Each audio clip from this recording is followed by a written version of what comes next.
បាទតោះបងប្អូនយើងមកនិយាយអំពីការប្រកួតរវាងក្លឹប Man U ត្រូវប៉ះគ្នាជាមួយនឹង Wolverhampton Wanderers នៅវេលាម៉ោង3រំលងអាធ្រាត្រយប់នេះតែម្ដងទៅបងប្អូនណាដែលការប្រកួតនៅក្នុងទឹកដីរបស់ Wolver បងប្អូនចាំមើលតើរាត្រីនេះ Wolver ស៊ីទៅលើ Man U ប៉ុន្មានគ្រាប់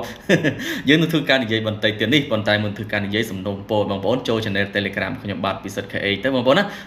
គឺមាន link នៅក្នុង pin comment សម្រាប់ Facebook បងប្អូន YouTube នៅក្នុង description សម្រាប់បងប្អូន TikTok នៅមាននៅក្នុង bio បងប្អូនណាចូលទៅដើម្បីមើលការ live បន្តផ្ទាល់បាល់ទាត់គូពិសេសរបស់យើងកុំឲ្យខកខានអរគុណច្រើនបាទសម្រាប់យប់នេះគឺមានការប្រកួតតែមួយគូនេះទេបងប្អូនណាដែលជាគូសំខាន់ហើយខ្ញុំក៏មានជាតម្រុយបាល់3គូសម្រាប់បងប្អូនដែលជាអ្នកស្នេហាវិស័យវិទ្យុបាល់ទាត់គឺមាននៅចុងវីដេអូណាមាន3គូបងប្អូនដើម្បីមើលទៅទំនងដាក់តាមមិនទំនងក៏រំលង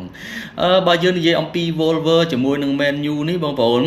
Wolver បច្ចុប្បន្ននេះគឺជាក្រុមដែលតោកយ៉ាក់ខ្លាំងមែនទែនបងប្អូនណាបាទតោកយ៉ាក់មែនទែនរាល់ថ្ងៃនេះគឺមានតែ2បន្ទុកទេប្រកួត14ដងបាទ Wolver ចាញ់រហូតទៅដល់12ដងស្មើ2ដងបងប្អូនណាអត់ដែរឈ្នះទេបាទចាញ់ទាំងអស់ស្មើតែ2លើកទេហើយមានតែ2បន្ទុកនៅឈរនៅបាត់តារាងលេខរៀងទី20តែម្ដងបងប្អូនមិនគួរជឿទេណាក្លឹប Wolverhampton Wanderers នេះគឺជាក្លឹបមួយបង្គួរ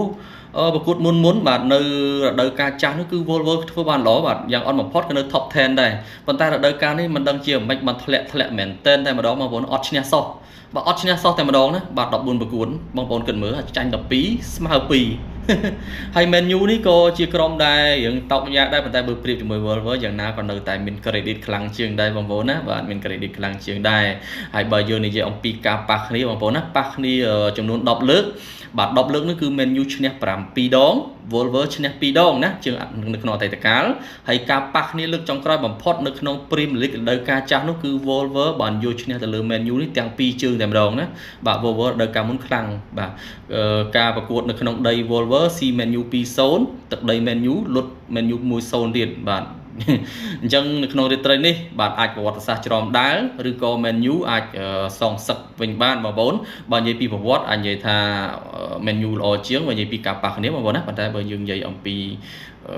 ការប៉ះគ្នាលើចុងក្រោយគឺ Wolver ធ្វើបានល្អជាងវិញប៉ុន្តែបើយើងនិយាយអំពី5ប្រកួតបាទ5ប្រកួតមិនបាច់និយាយទេ Wolver គឺចាញ់រហូតហ្នឹងបាទបើនិយាយពី Man U គឺគាត់ឈ្នះ1លើកដែរណាឈ្នះ1លើកចាញ់1លើកស្មើ3លើកបងប្អូនណាហើយការប្រកួតចុងក្រោយរបស់ Man U គឺបានត្រឹមតែស្មើគ្នាជាមួយនឹងក្លឹប West Ham United 1ស្មើ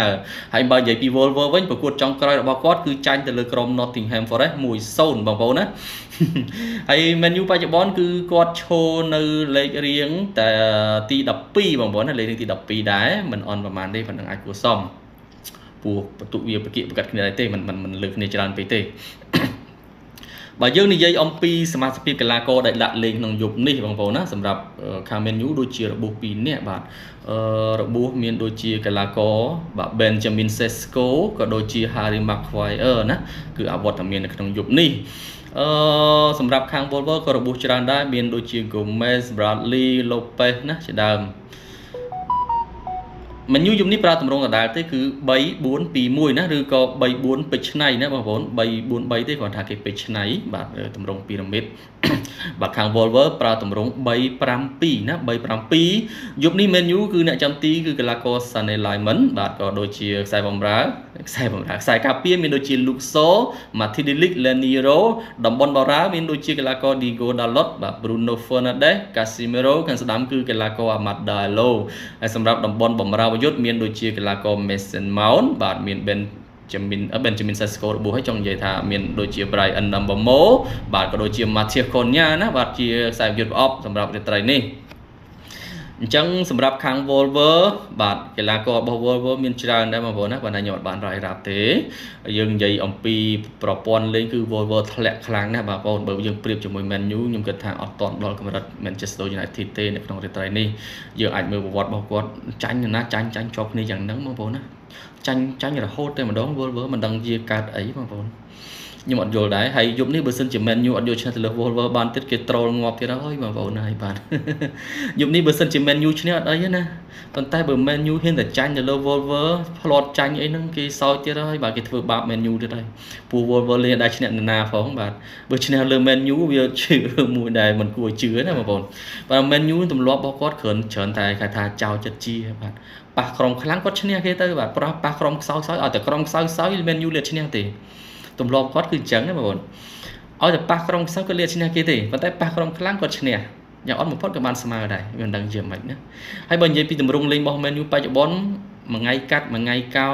បាទមួយថ្ងៃលិចមួយថ្ងៃអណ្ដែតបាទថ្ងៃណាលេងល្អមែនតើថ្ងៃណាដែលមើលមិនល្អមើលមិនចូលតែម្ដងបាទប៉ាសេមិនត្រូវគ្នាតតបាល់ចោលអីចឹងទេតែពីមិនដឹងជាស្អីណាបងប្អូនហើយបើនិយាយពី key សម្រាប់ Man U អត់ទាន់មានបើសម្រាប់ខ្ញុំអត់ទាន់មើលឃើញថាកីឡាករណាដែលជា key សំខាន់របស់ Man U ឡើយទេបងប្អូនណាវាដូចក្លឹបផ្សេងគេមាន key ធំណាដូចជាMan City គេមាន Haaland មានកីឡាករចំនួនថ្មី Estevao មានអីចឹងណាបាទ Jeremy Doku សុទ្ធតែជា key ធំចឹងទៅបាទ Liverpool គេមាន Mohamed Salah មានអីចឹងទៅបាទកំពុងឡើងជើងអីចឹងណា Hugo Ekitike អីចឹងទៅបាទក្រុមមួយគេមាន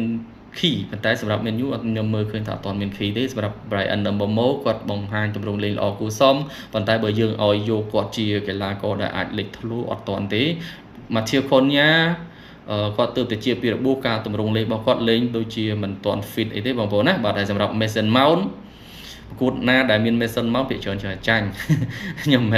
មិនស្អប់គាត់ទេគាត់ថាក្មេងនេះគាត់រៀងទុនជ្រាយតិចបងប្អូនណាដូចជាពុកម្ដាយរបស់គាត់រៀងថាចិញ្ចឹមគាត់ដោយភាពយកចិត្តទុកដាក់ពេកបាទដូចចង់ទំនុកបំរុងខ្លាំងពេកចឹងទៅធ្វើឲ្យគាត់ដូចជាកាយសម្បត្តិរបស់គាត់សឹងមិនតាន់ទេសម្រាប់ Mason Mount គាត់លេងឲ្យបានពេញទេទោះគាត់លេងបានពេញចាប់នាទី70ឡើងអី Mason Mount ចាប់ដើមទុនដៃទុនជើងបាទហើយបើនិយាយពីតំបន់បម្រើរបស់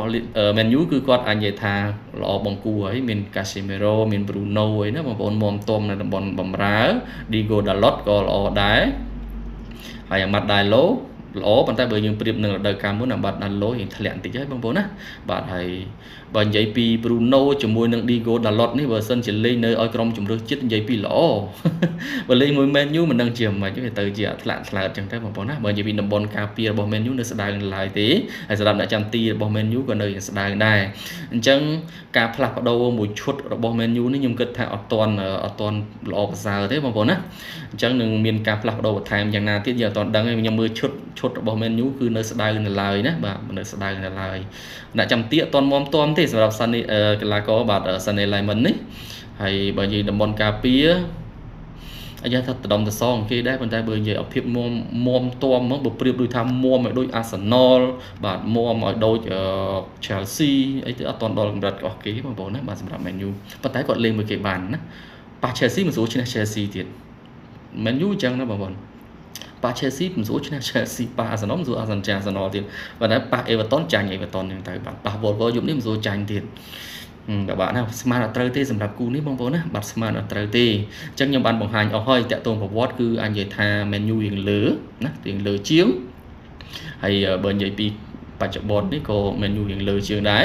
តាក់ទងនឹងប្រព័ន្ធលេងប៉ុន្តែដោយសារការប្រកួតនេះនៅក្នុងដី Wolves ខ្ញុំគិតថា Wolves យប់នេះអាចតដៃបងប្អូនណាអាចតដៃបានមួយគ្រាប់បាទយប់នេះ Wolves នឹងលេងអស់ពីសមត្ថភាពជាមួយ Man U ហើយបាទ Man U ក៏លេងមកអស់ដៃដែរបាល់នេះបើសួរខ្ញុំថា